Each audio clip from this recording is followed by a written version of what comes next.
that's the one that's it offers a diversified landscape. I mean, different landscape, north, central part, and south, and also we have lots of ruins, Roman ruins. Romans, as we said, spent about 500 years here in Tunisia. They urbanized the whole land. Islamic culture is left in.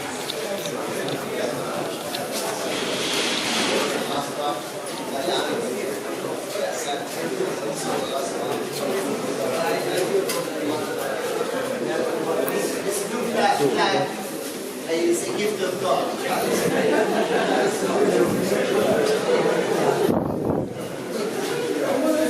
Hey guys, we're stopping here for a short while. We're not stopping long.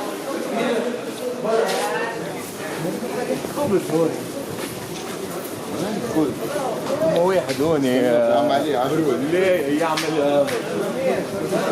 يعمل نواصل.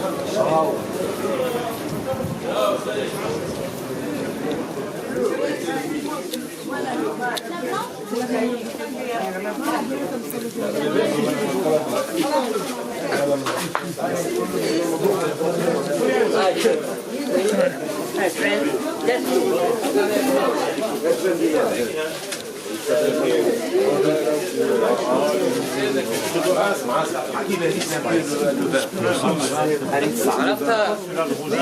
You need some scarf, Kashmir, Pashmina. Oh, thanks. Chili, hot, spicy food, mostly inside hotels and restaurants. It's not the case because they know that what tourists eat is different from what Tunisians would eat, so they make it less spicy. So out of cereals would make couscous, would make flour, and automatically bread and Tunisian pastry, and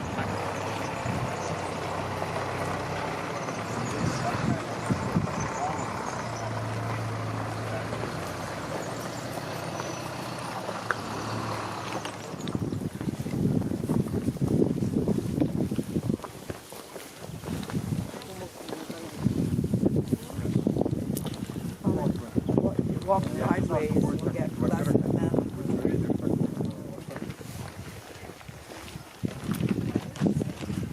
if the steps are high for you, if you think this is better for you, you may use also this thing.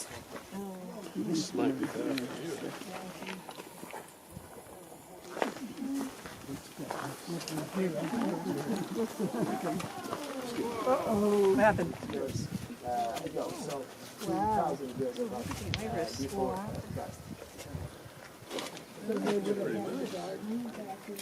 yes, the garden would have existed. It's composed, it takes the shape of a regular Roman house, only that the size is big. Open air courtyard with a middle garden with a water fountain in the middle. The Romans, they would choose always the source of water and then make sure the water gets to water system, which they would arrange at a high point. Were used as a kitchen, and this could have been used as a latrine or also a bathroom. In some Roman houses we find obvious baths. The rest of the facilities must be bedrooms. So this is an example of ordinary size of Roman house. Ordinary size means 100 to 150 square meters. More than that, mainly this is Wow. Must have been amazingly pretty. That's why most of the guys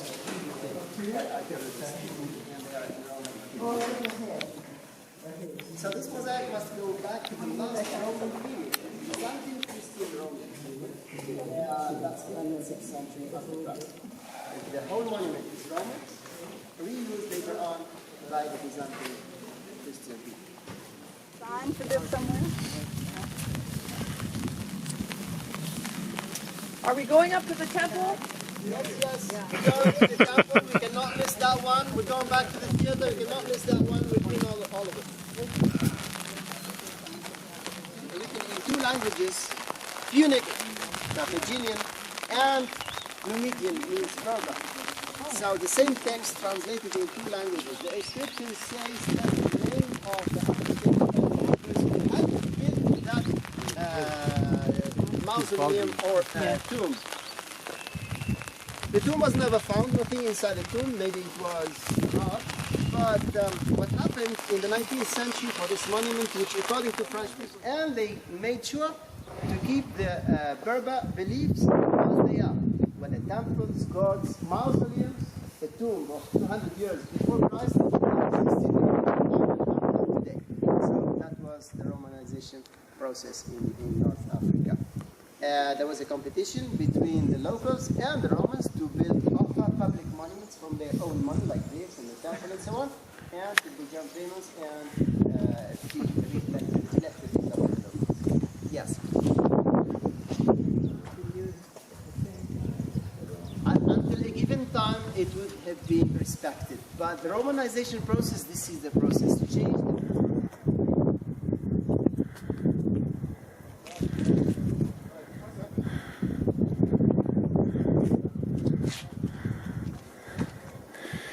These are the Bob Euchre seats up here.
The most famous one is in Normandy. I'm sure you all know the Normandy Cemetery. And the largest one is in the Philippines, in Manila.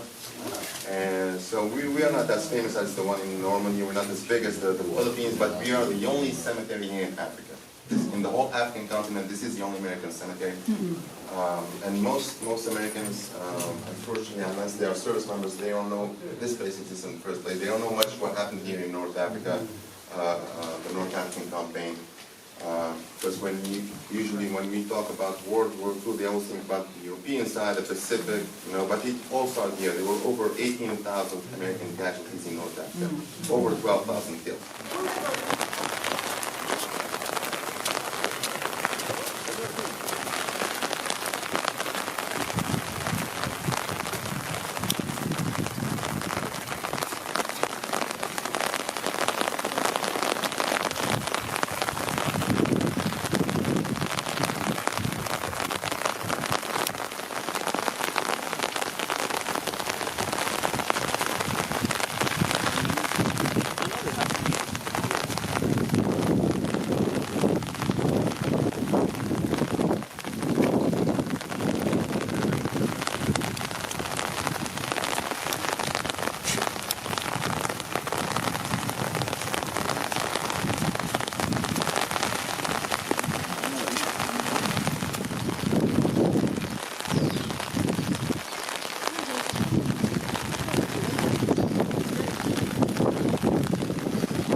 For some reason, it's full that the water is evacuated through these holes of the system. And then there used to be a vertical water system here. All the water goes in the vertical one, and then from the vertical passes to the horizontal water system. So these are original as they are. And, With this, you look wonderful. French people could not excavate here at the beginning.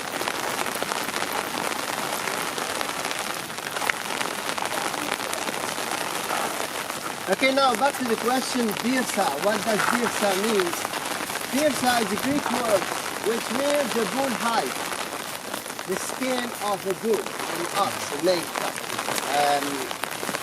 This has is in relation with the legend of Ali Shaya, the Tunisian princess who, escaping from Tyre, or whether caught by the Assyrians, or according to the legend, her father killed her husband after the death of her father, who was a king.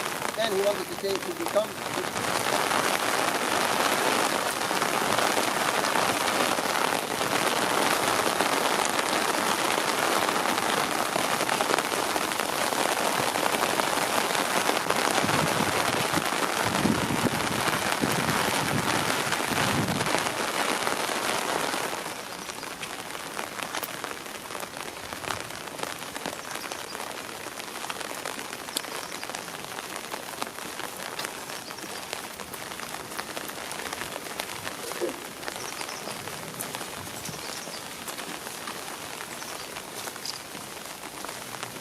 in Dougga, the one equipped with pools, cold water pools. It was 1,000 square meters size, big.